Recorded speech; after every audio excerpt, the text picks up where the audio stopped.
but everybody can join in.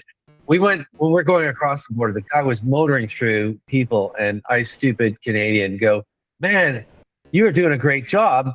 How do you get through? He says, yeah, I don't do a lot of small talk. I'm like, okay, I get it. Shut up. Keep moving. It's like, you stupid Canadian, shut up and just keep going. You're ruining people behind you. Anyhow, okay, so let's do. So I got a lot of, and I'll summarize for Christina. Christina, are you there? What? Who do we do? No. So I missed part of the meeting, but I know some of it was just working away from. Working in, you just got to turn your camera on. It turns it off when you come back. I was like, I'm here. You guys add in whatever I missed, but it was a lot about working away from your normal office, like Christina working in a boat, Catherine, I guess, working on the road and stuff like that, using portable screens we talked about and things like that. And then I shared my big thing is whoever's come across the border, you can now tap to pay that fee that you pay when you enter Canada, which is like, and there's no attendant there. So you just zip through. I thought that was really kind of neat. So I don't know if that's high tech, but it's not really sector updates, but it is that what we talked. Did you guys talk about anything else that I missed? Are we going to do more breakout rooms, Richard? Like, are we going to get to? We are, yeah. Okay. Yeah. So how did things go? So Marta, you were with, I can't remember. I think you were with Eric, right? Yeah. How did that go? What did you guys talk about? Pretty good. I think we got a little cut off, but that's I think part of how it goes. You know, you kind of get into a conversation, but the time ended when you're getting into it. Yeah, the time ended. Oh shoot. Okay. It's okay. So it just gives us practice for the next breakout room, right? You say it better the next time. So it may not be obvious, but there's a little banner across the top, kind of giving you a countdown, just so you're not completely caught off guard. Was 10 enough? 10 was enough, but I swear we still had 25 seconds and it went to 0. Like I thought it went like, I'm going okay, and I'm in the mid sentence and it's like, bye. Oh no. So I didn't. That guess I wasn't paying, but no, 10 minutes was enough, and I thought it was great. If anything, it gives a taster. Like, it reminds me, I got to get time. Martin and I need a proper catch up, so I'm going to find some time in the calendar. But it's been a little while. But one of the things we talked about was just, again, the focus on word of mouth, right? Like, we both agreed that building our practice is so much of the businesses should be, and at least from my perspective, it's word of mouth. It's people telling other people about what I do, and that seems to be the best way to find business. And this seems to be a trend that other people are feeling as well. So that was kind of the big thing that we took away. I like one-on-one, because you have the opportunity to ask questions to clarify what that person does. Yep. And there's also an opportunity to collaborate in terms of like relating to what they do and bringing up stories of what you've done similar or where you've collaborated. So I think you do get a deeper sense of knowing that person, which is, again, what the whole point of this is. How about Preston and Dorothy? Did you guys get a chance to share anything? Any updates? I think we did. Go ahead. Yeah, I think we did. Well, Preston and I have met in person through Marta, so that was great. So we got to catch up. We talked about where my time leak is. He talked about how he's just so on point with his AI. Nice. And we just talk about the work that we're doing. Both were like, so I don't know. So we just. And I guess it's okay. Like, the social aspect too. There's a huge social component of, like, you guys don't have to always talk business. I'm just trying to set a topic. But just catching up on a one-on-one on a personal level too is important, just to get to know each other from a relational perspective. Yeah. And what I can say to you to that point, Richard, it's proven time and time again. And I know for me, that's how it is. A lot of times they're here and we talk about business, but people connect with you more through what's human and what you have in common. So this is about the know, like, and trust factor. And I know that for sure. That's how I do business. A lot of people I meet, it's how deeply I connect with them. I don't care how competent you are. I love competence. It's always, but if I connect with you, you're getting my business. There's, I think, and I was bringing it back to the two Bobs. One thing the guy said to me that really resonated, he was talking about marketing, but there's two elements that are necessary for marketing to be successful, or a relationship to be successful. And that's to be known and trusted, right? You could be And that could be good and bad, right? You can be known for a different perspective, a different point of view.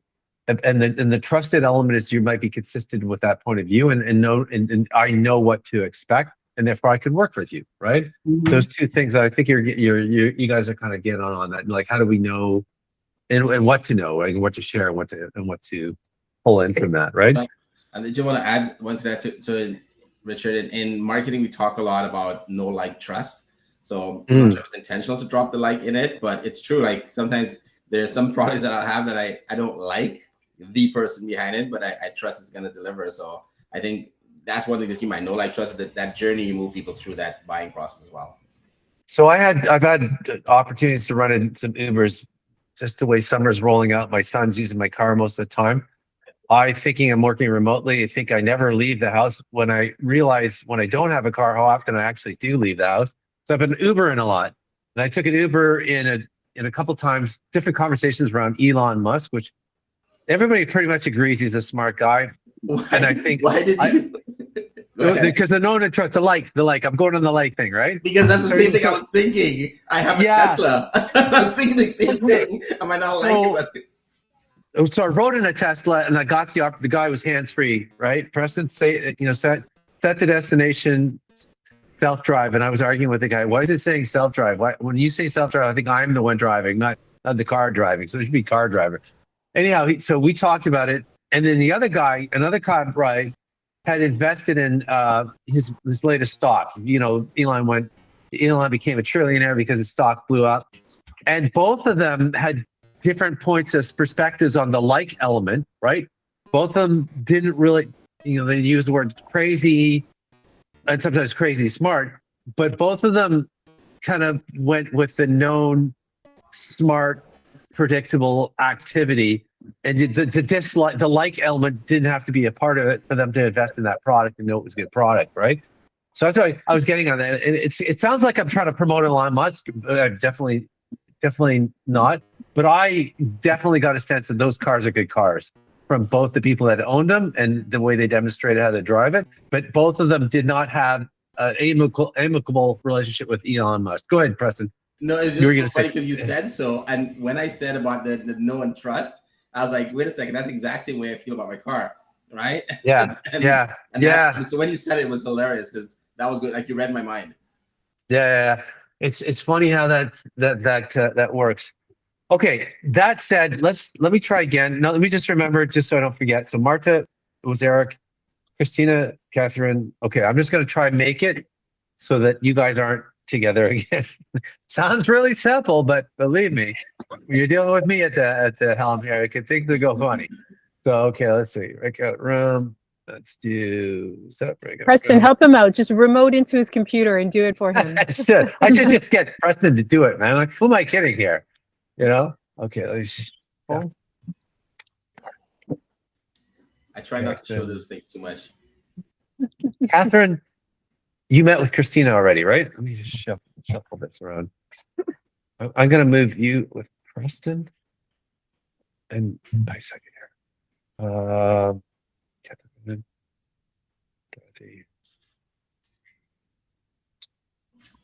Eric, have you had a chance to talk with Preston at all? I have, yeah. Yes. Okay. Do you mind? I'm going to bump you out. When was the last time you talked to Catherine? You guys haven't talked recently, right? No, Catherine and I are good. Okay. I'm going to bump you, and I'm going to bump Eric in there, and then Christina and. Okay, here's what it is. You guys tell me if I got it wrong. Dorothy, Marta, I know you guys talk a lot. I could break that up. You guys want me to change that? I could do. Let me break that up. You put all three of us together. But you go. Okay, I'm going to move. I'm going to do 3, and I'll do bigger breakout rooms. I'm going to move Marta in with Christina. No, I'm going to move Dorothy in with. You just talked to Preston, right, Dorothy? I'm going to move Marta in with Christina and Preston. I'm going to move Dorothy in with Eric, Catherine, and me. And there's just going to be 2, a little bit bigger. 1 and 3, 1 and 4. Okay, is that okay? And I'm going to bump up the time. Can you extend the time? Yeah, I'm going to bump the time up. I'm going to make it to 15. Okay, does that work? Yeah, 15. I'll take us right to the end. Pretty much. Okay, and then open rooms. All right, guys. See ya.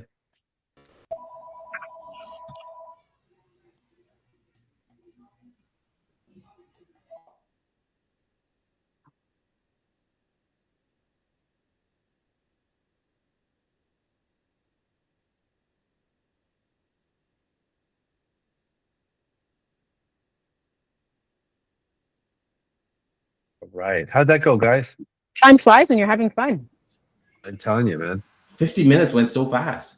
Mhm. It was good though. It was good. I don't know about everybody else. I feel like we're just having really good conversations. Like, Yeah. sorry, we get a little off topic, Richard, if I'm going to be honest, but it's all good. Like, it's all We did a too. good conversation.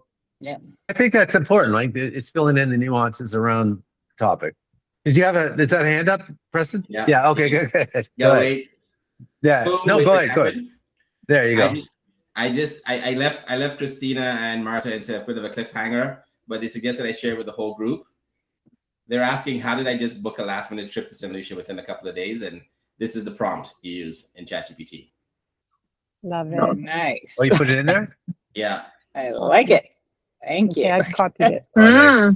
Just Nice. put any city, just replace the city with where you want to do and what month you want to go. And it works better in Perplexity right now for me, but usually between ChatGPT and Claude, you just put that prompt in and it'll find you best deals to fly anywhere. Good.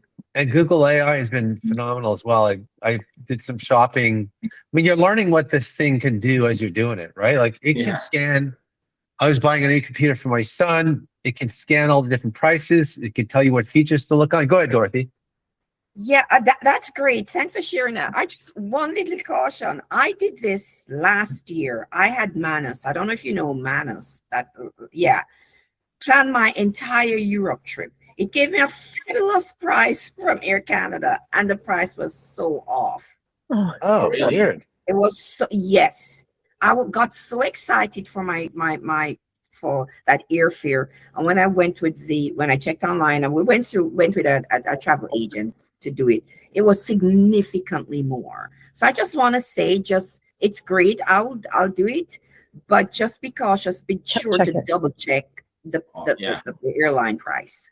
That probably has a lot to do with dynamic pricing as well, because It probably does, but it was really off, Richard. It had given me like a $900 price tag, and the real cost would have been $2,000 plus.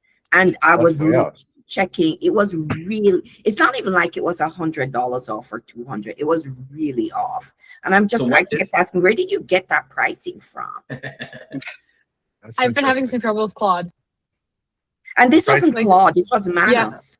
Oh, in Claude, I've been having the same trouble, like trying to figure out pricing for. We were talking about a winter vacation, and just like the pricing is crazy off.